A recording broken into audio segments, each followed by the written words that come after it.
The sky of Velna turned orange as the twin suns set behind the mountains. In a quiet village made of crystal trees and soft glowing stones, a young alien girl named Nira stood near the edge of a silver lake. Her heart was beating fast. Today was the choosing day. Every girl in her village, when she reached the age of bonding, had to choose a life partner. The whole village would gather. The families would watch. The council would listen. And then, the girl would speak the name of the one she chose. Nira's mother, Lyra, stood behind her, smiling proudly. "You will choose Torin, yes?" she asked. "Gently. He is strong. He is from our kind. He comes from a respected family. You two would make a fine pair." But Nira looked away, her silver eyes filled with worry. "Mother," she whispered, "I want to choose someone else." Lyra's smile faded. "Who?" Nira turned her head. Toward the hill behind the lake, a tall human figure stood there, quiet and alone. He had light brown hair, sun-darkened skin, and calm eyes. His name was Tom, and he was not from Velna. 5 years ago, Tom's spaceship had crashed far from the village. He had survived alone in the wild forest until Nira found him. At first, everyone feared him. He looked strange, spoke a different language, and had no bond skin or light voice like the Velna. But Tom worked hard. He helped build homes, fixed broken machines, and saved a child from falling into the ice river.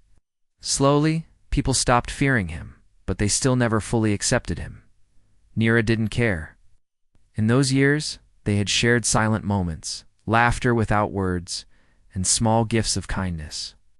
They had built something strong, something she couldn't explain, but could feel deep in her heart.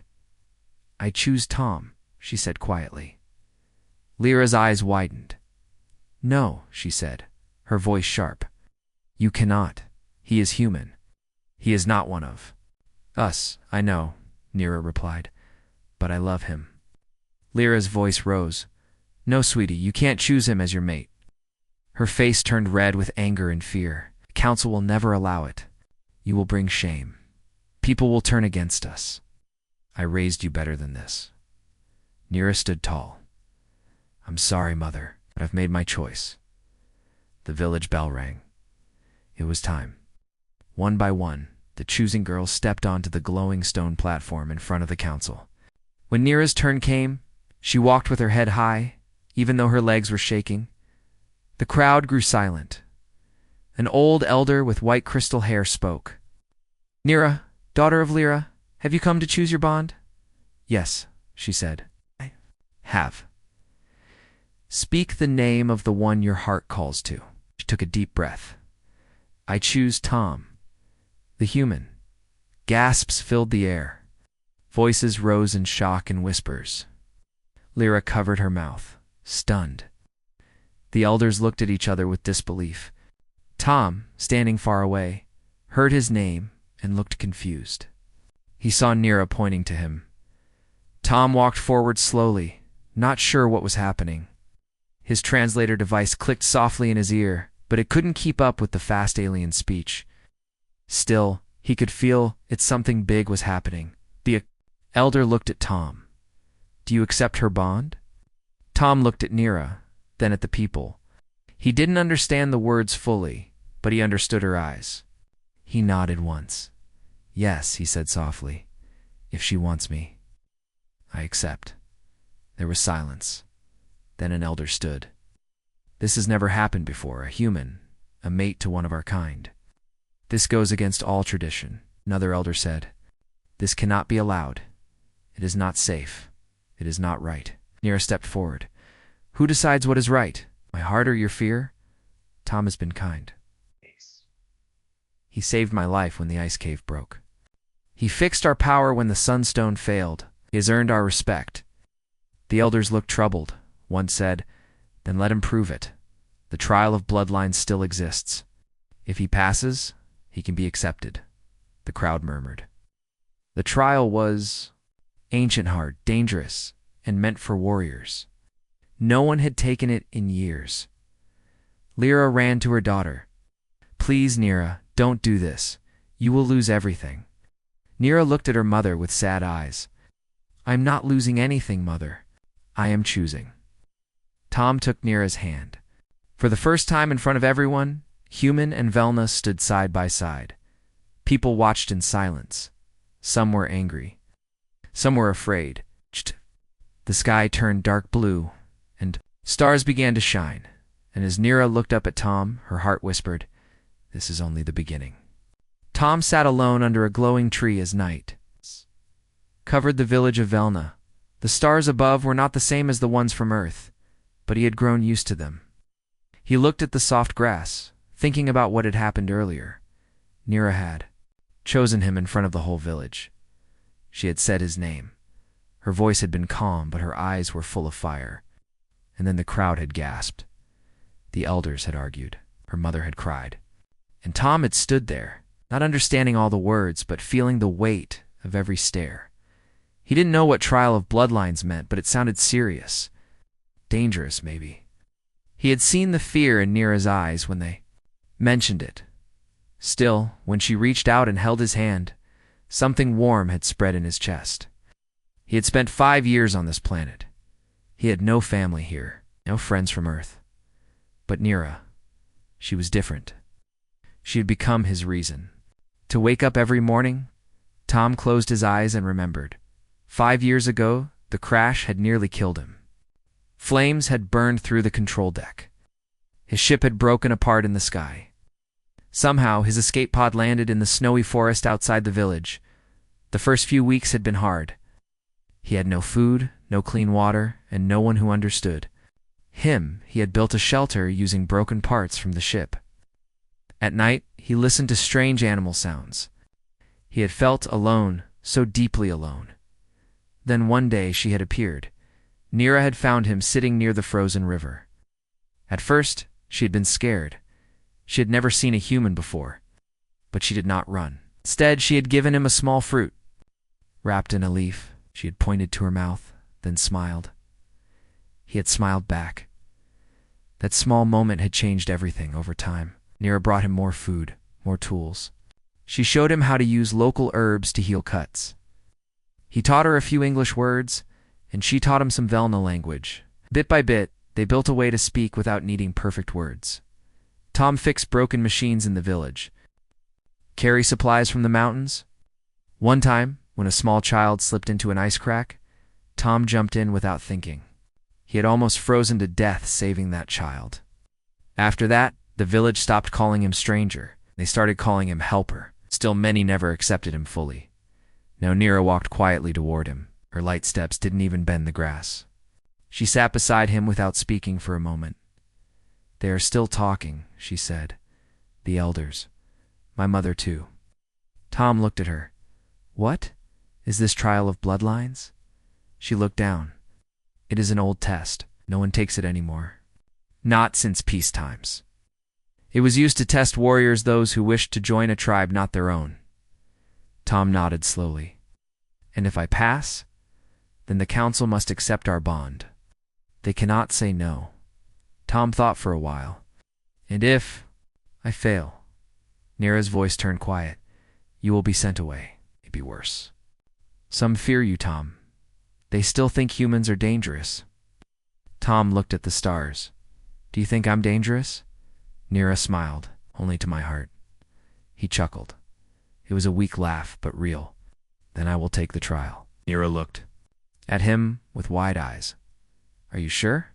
"I don't have much," he said, placing a hand over his chest. "No family, no home, not anymore, but I have you. If this is the only way to be with you, I'll do it." She reached for his hand and squeezed it. "Thank you."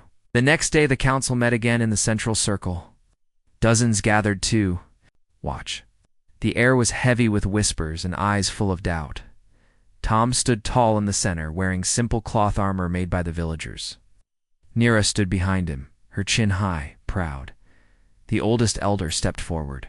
"Tom of Earth, you are not one of us. But the girl Nira has chosen you. If you wish to bond with her, you must complete the trial of bloodlines.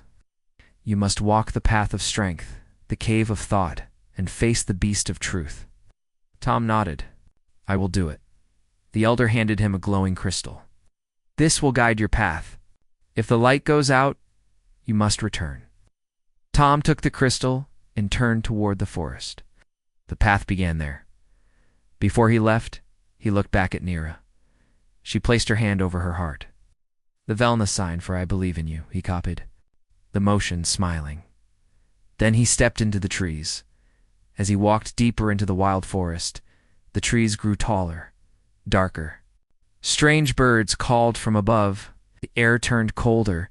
He followed the glowing crystal. It pulsed gently like a heartbeat.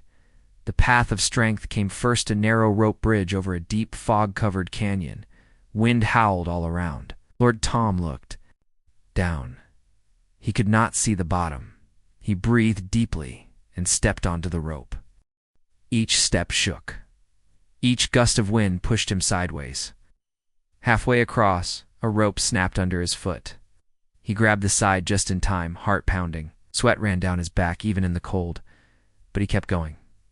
Step by step, he reached the other side, knees shaking. He smiled. "I can do this," he whispered back at the village. Nira sat on a rock, watching the forest edge. Lyra came to her side, holding a warm cloth. "You still believe in him?" her mother asked softly. "Yes," Nira said. "More than anything," Lyra sighed. "I hope you are right, sweetie, because if you're wrong, this planet will never forgive him, and neither will I." Nira said nothing. She simply waited. Tom stood at the entrance of the cave. Cold wind blew across his face. The glowing crystal in his hand flickered, showing the path ahead. The cave was dark, wide, and deep.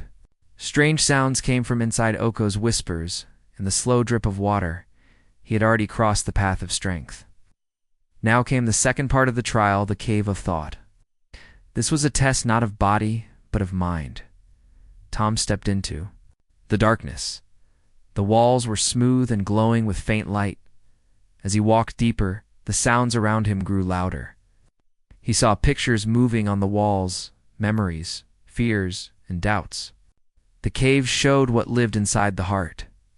Suddenly, the walls shimmered, and he saw Earth his home, the blue sky, tall trees, and warm sun. He saw his old room, his mother's smile, his little sister running in the garden. He stopped walking. A tear slid down his cheek. The cave whispered, "Go back, human. Your home is waiting. You don't belong here." Tom shook his head. "This is not real," he said aloud. "This is a test." The images changed. Now he saw fire. His ship crashing. His crew gone. The lonely days in the forest. The hunger. The pain. The voice whispered again. "You were left behind. Forgotten. Why do you still fight for them?" He closed his eyes. His hands tightened around the crystal. And then he saw Nira, smiling, laughing, sharing fruit with him by the river, helping him learn her language. Holding his hand in the snow, his voice grew strong. "I fight because I found something worth protecting." The images vanished. The cave grew silent. A soft light lit up in front of him. He had passed. Back in the village, Nira sat under the sky, watching the stars. Her mother Lyra stood nearby. "It's been ours," Lyra said. "He might not come back." "He will," Nira said. Her voice was steady, but her hands were cold. She had not eaten all day. Her eyes were fixed on the forest. Lyra placed a blanket around her daughter's shoulders. "You love him that much?" "Yes," Nira said. "He's not perfect, but he's honest. He's kind. He never gives up." Lyra sighed. "You are stubborn, just like your father." Nira smiled a little. "And you still loved him, didn't you?" Lyra didn't answer, but her eyes softened. Tom stepped out of the cave. His clothes were dirty, and his arms were scratched, but he was still. Holding the glowing crystal, it was brighter now. He drank from a clear stream, washed his face, and looked ahead. The final test awaited the beast of truth. He climbed a steep hill covered in vines. The top was a stone gate, half buried in moss. The gate opened as he walked near. Inside was a large arena made of black rock. The sky above it was open, and moonlight fell in long beams. A roar echoed through the ground. The beast of truth appeared. It was tall as 2 houses, with thick black fur and golden eyes. Its claws were long. Its breath turned the air cold. Tom didn't run. He stood still. The beast growled and circled him slowly. It did not attack. Not yet. This test was not about fighting with weapons. It was about facing the truth inside. The beast spoke, not with a mouth, but inside his mind. "Do you think you are worthy?"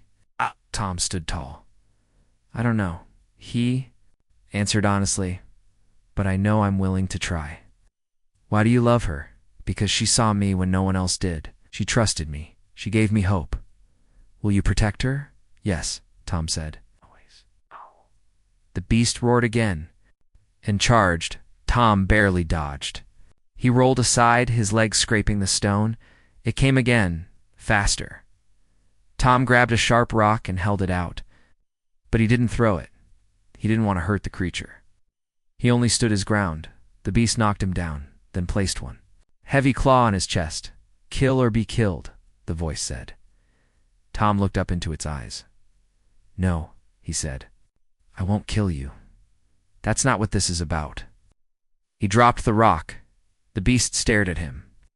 For a long moment nothing moved, then the claw lifted. The beast stepped back. Its form shimmered like smoke, and it faded into the air.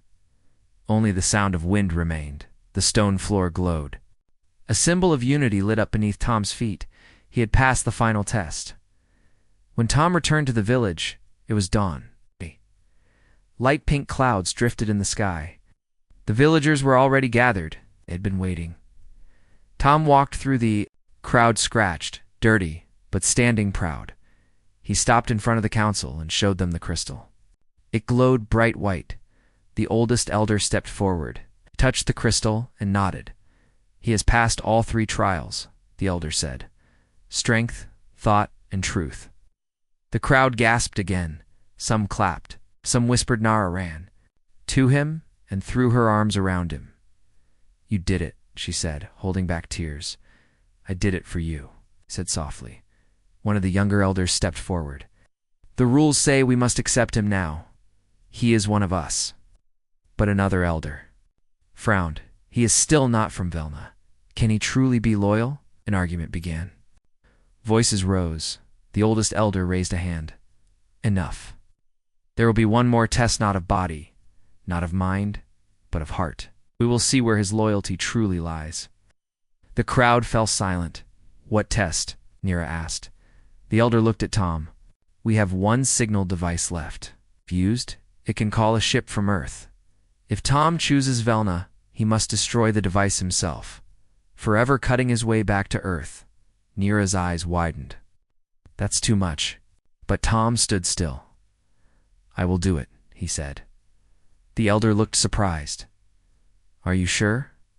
Tom looked at Nira, then at the village, the trees, the sky. "I already found my home." The village of Velna stood silent as the elders placed the signal device on a flat stone. It was small, silver, and smooth, no bigger than a fruit, yet it held the power to reach Earth, to call a ship from Tom's old world. It was the last working beacon, hidden for years. The oldest elder pointed at it and said, "This is your final task, Tom. If you destroy it, you cannot return to Earth. You cannot call for help. You choose Velna fully." Nira stood beside him, holding her breath. Her hand gently touched his. Tom looked at the device, so small yet heavy with meaning. He remembered his mother's voice, his sister's laughter, the green trees of Earth. He remembered lying under the stars as a boy, dreaming of space. He had come so far, and now Earth was just a memory, a fading light. He looked at Nira.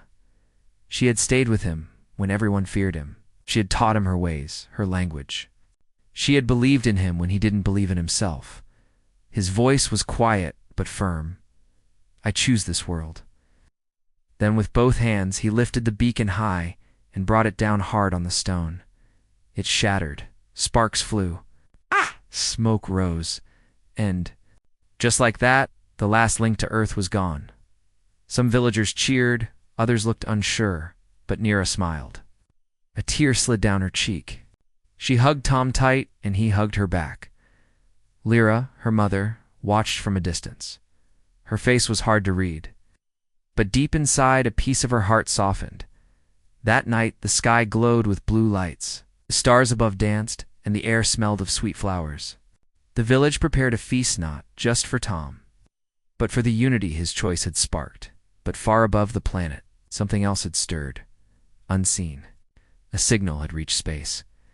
Even though Tom had destroyed the beacon, a backup call had already been sent hours ago. Automatic distress ping from the moment he entered the trial. A human ship, far from Velna, picked it up. Its systems had been searching for Tom for years. Signal located, the ship's AI said. Tracking subject: Thomas Ray. The human ship adjusted course and began moving toward Velna fast. Back in the village, firelights danced as music played. The people of Velna sang their old songs, and children ran between glowing trees. For the first time, Tom was not just a guest.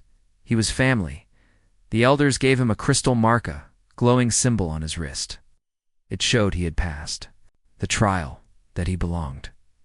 Lyra approached him slowly, and Lyra held her breath. Lyra looked at Tom's face for a long time.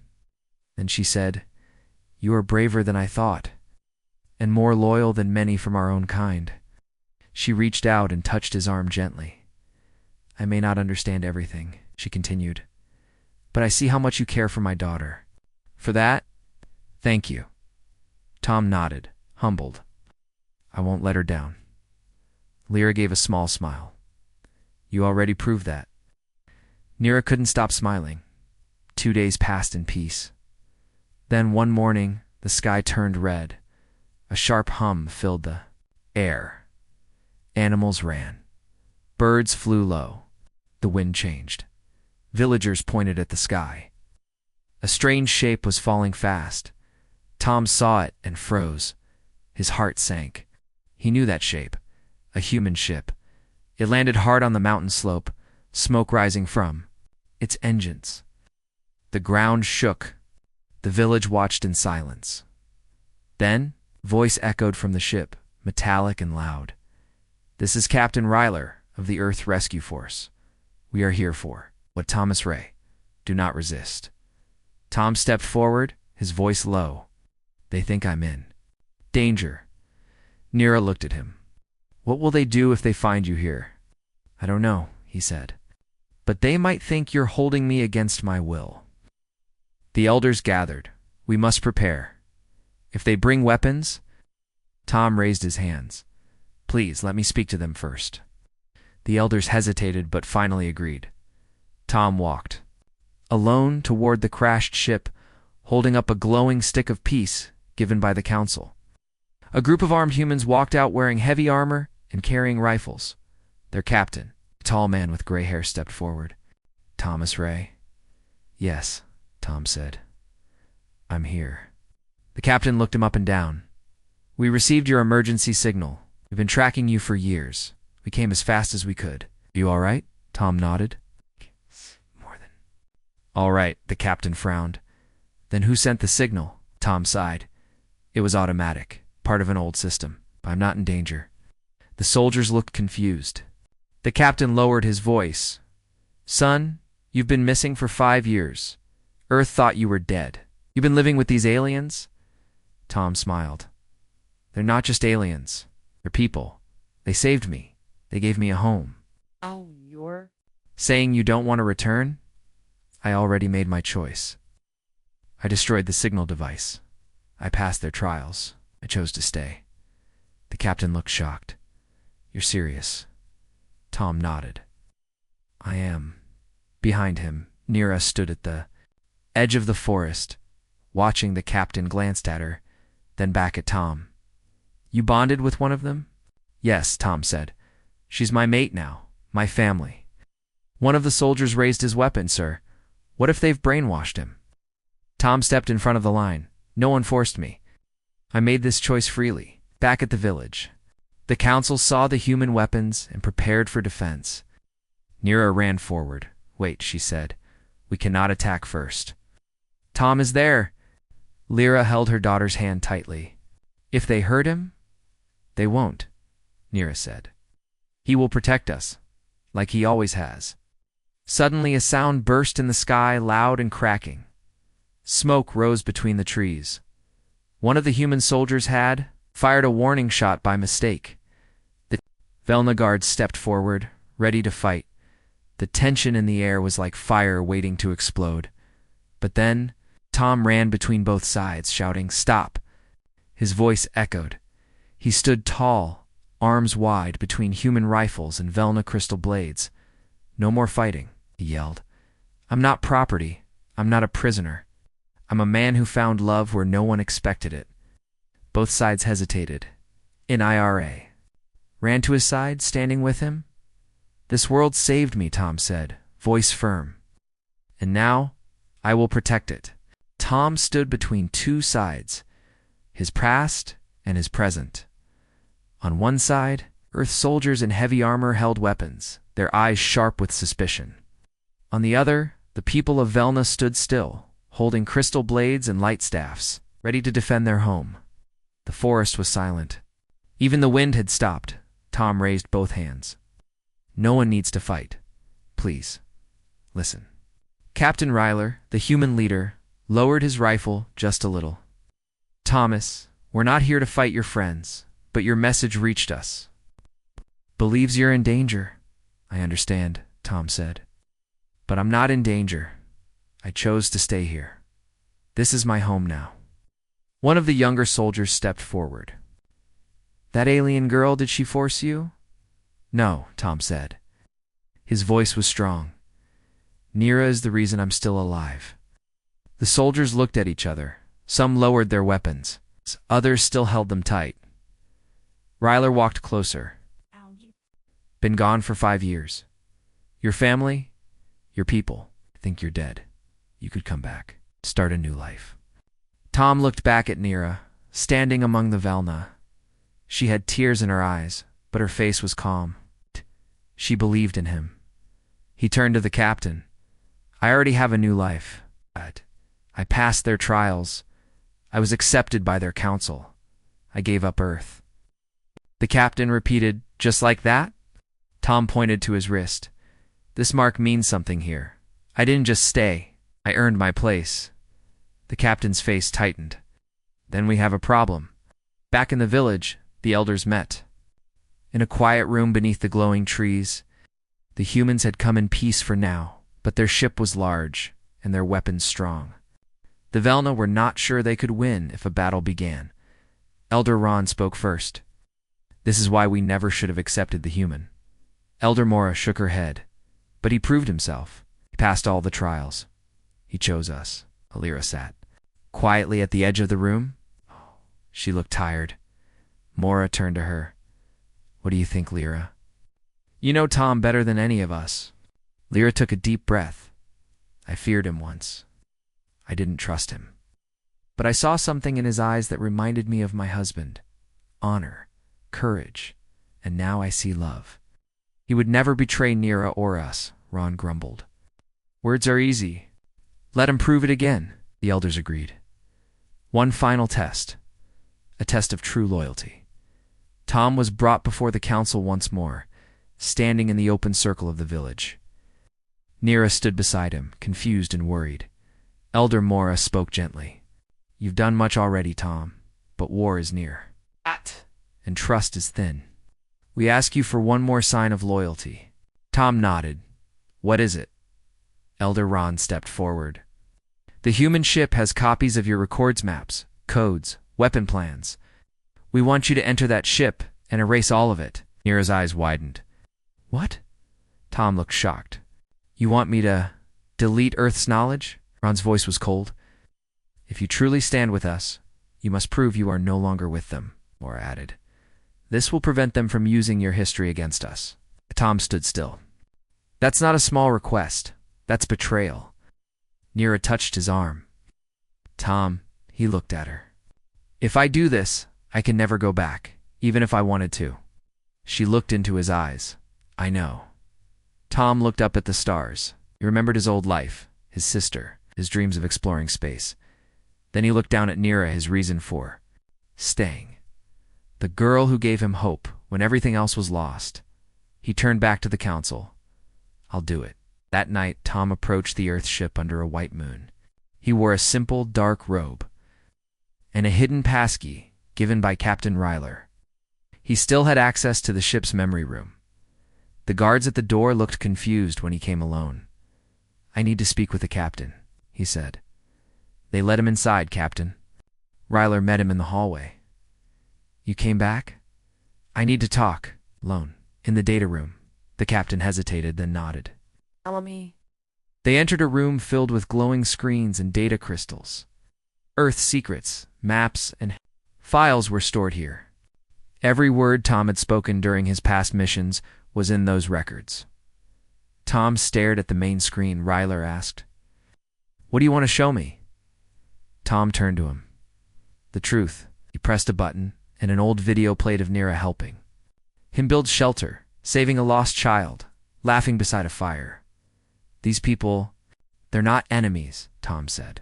"They're kind. They're brave. They helped me survive. They gave me more than Earth ever did." The captain watched in silence. "I made my choice," Tom continued, "but I need your help. Erase everything. That would be war. But you can protect them." The captain raised an eyebrow. "How?" "Say the signal was false. Say I was found and buried. Lost forever. Make Earth stop looking." Ryler was silent. Then he sighed. "This is a big ask." Tom nodded. "But it's the right thing." A few hours later, the ship lifted, quietly from Velna's mountain, leaving behind no trace in the village. The Velna stood ready for war. Then a message appeared in the sky, spoken by a soft machine voice. Search concluded. No human remains found. Target lost. Returning to base. Gasps filled the air. Nira ran to Tom. "You didn't do it, did you?" Tom smiled softly. "Not the way they asked. But it worked. Earth won't come again." "Was scared," she whispered. "So was I," he said. "But I had to follow my heart." Later that night, Tom sat near the river with Nira. The stars above shined bright. She asked, "Do you miss Earth?" He thought for a moment. "Sometimes, but I don't miss being alone." Nira rested her head on his shoulder. "You're not alone anymore," she said, "and you'll never be." Tom smiled. The river flowed quietly, and peace returned to Velna. The air above Velna was calm again. The Earth ship had left. Humans were gone. Or so everyone thought. Tom walked through the village with Nira by his side. The people smiled at him now, nodded and waved. He was no longer a stranger or an outsider. He had become part of their world. Children laughed when he passed, and even Lyra offered him fresh fruit every morning, but deep inside, Tom was not at peace. He had asked Captain Ryler to lie to Earth, to say he was dead. He hoped that would end it. But Earth was powerful, and their technology was clever. Someone back home didn't believe the message. Another ship could still come. And this time, it might not ask questions first. 2 weeks later it began. The sky turned black in the middle of the day. A shadow moved above the clouds wide, heavy and fast. Nira stood beside Tom outside their home. "What is that?" Tom's heart dropped. "It's not good." Loud engines shook the ground. A new ship, much larger than the last one, roared through the clouds. It did not land. It hovered, and a beam of red light scanned the village below. Villagers screamed and ran. Children cried. The elders called for defense. Nira grabbed Tom's hand. "What do they want?" "They're here for me," he said quietly. "Or maybe they think Velna is a threat now." The ship released a message in a deep, cold voice. "This is Earth's Security Command. Unapproved human presence detected. Foreign interference suspected. Stand down or be neutralized." Tom stepped forward and shouted to the sky. "Not in danger. I live here by choice."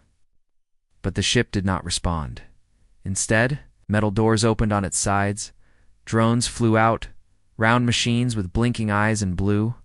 Weapons glowing, Tom turned to the elders. "Get the people inside. Protect the children," Elder Mora shouted. "We do not run." Tom faced her. "I'm not asking you to run.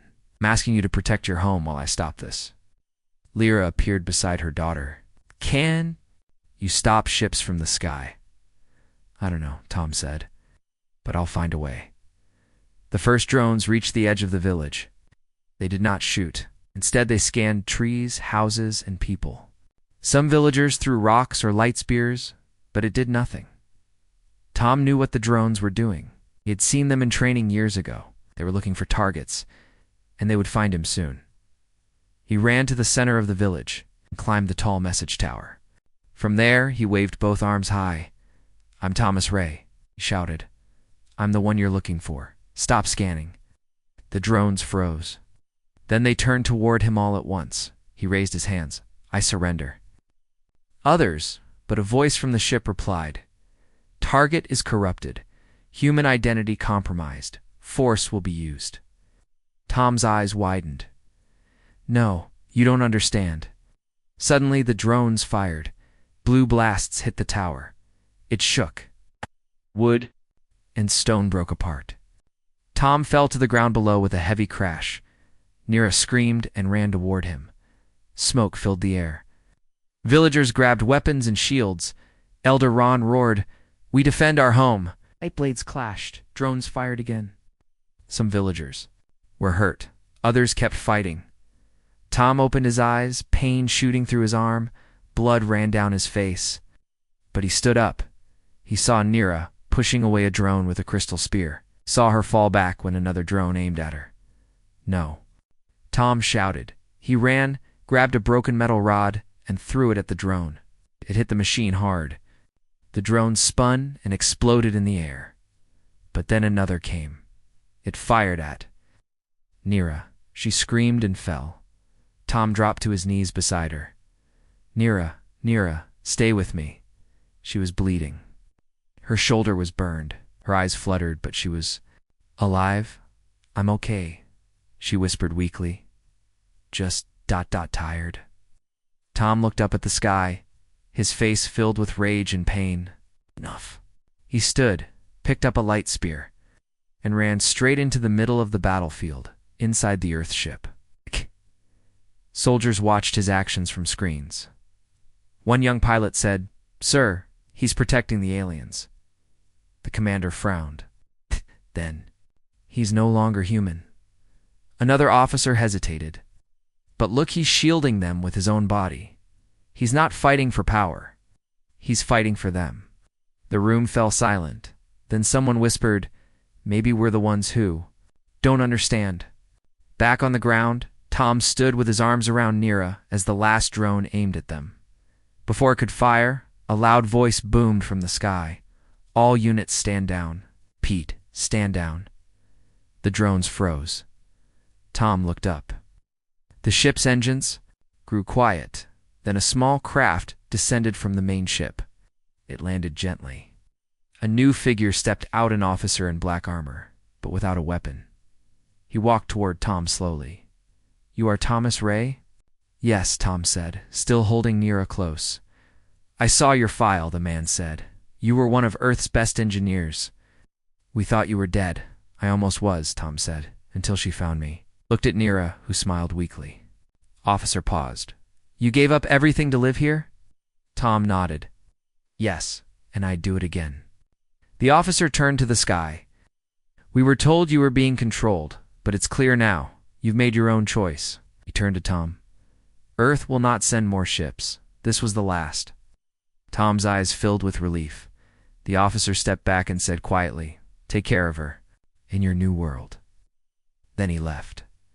As the ship flew away, the village slowly returned to peace. Fires were put out. The wounded were treated. The sky turned blue again.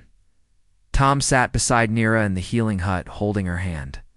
I thought I lost. You, he whispered. I'm not going anywhere, she said softly. You saved me again. He kissed her forehead gently. Outside, the children began to laugh once more. Birds returned to the trees. The stars above watched silently. The war had come, but love had stopped it. And Tom, once a lost traveler, had become a shield for an entire world. The morning after the battle was quiet. Soft light broke through the trees. Birds sang again. Smoke from the fires had cleared, and the village of Velna breathed in peace. For the first time in many days, there was no fear in the air, only calm. Tom stood near the healing hut, watching the sunrise. His arm was wrapped in cloth and his clothes were torn, but his heart was full. Behind him, Nira rested on a soft bed, her wounds slowly healing. Her breathing was steady, her face calm. Lyra came out holding a bowl of warm soup. She gave it to Tom and sat beside him. "She's strong," she said. Tom nodded. "Stronger than me." "No," Lyra said. "You're strong in a different way." They sat in silence for a while. Then Lyra spoke again, her voice soft. "I was wrong about you." Tom looked at her. "I thought you were a danger, a risk to my daughter, to my people. But you became our protector, our voice. You faced your own kind for us." Tom looked at the trees. "I didn't want to fight, but I couldn't let them hurt her." Lyra gave a small smile. "Now I understand why she chose you." By noon, the villagers began gathering in the center. The council had called for a meeting, one of peace and change. Tom helped Nira walk slowly to the circle. She leaned on him, her steps small, but her spirit strong. The villagers cheered softly when they saw them. Children ran up with flowers and colorful ribbons, tying them to Tom's arms and Nira's wrists. "You are not just one of us now," Elder Mora said. "You are part of our history." Elder Ron stepped forward too. His voice was firm but respectful. "There was a time I doubted you, Tom. I feared what you could bring. But you did not bring war. You stood between it and us. And for that, we owe you." Tom bowed his head. "I only did what was right." Mora smiled. "Sometimes the right path is the hardest." Then she raised her hands, and a crystal box was brought forward. Inside it was a white stone with golden symbols. "This is the mark of unity," she said. "It has not been given for over 100 years. Today, we give it to you." Tom took the stone with both hands. It glowed softly in his palms. "You are not Velna. You are not Earth. You are something new. A bridge between worlds." Later, as the sun began to set, the villagers prepared for a celebration. Drums echoed through the valley. Fires were lit, dancers moved through the paths with glowing ribbons in their hands. The trees sparkled with tiny lights, and the sky above turned orange and purple. Tom and Nira sat together on a small hill, watching it all. "This world is beautiful," Tom whispered. Nira rested her head on his shoulder. "And now it's yours too," he smiled. "Do you think Earth will ever come back?" "Maybe," she said, "but not like before. They've seen your heart. Maybe now they'll understand." Tom was quiet for a moment. Then he pulled out a small object from his pocket. It was a broken piece of the signal device, the one he had smashed weeks ago. "I want to build something new," said. Nira looked at him. "Not a weapon. Not a signal to Earth. Something better." "What do you mean?" Tom held the piece in his hand. "A beacon of peace. Sign that says we are here. We are friends." Sent.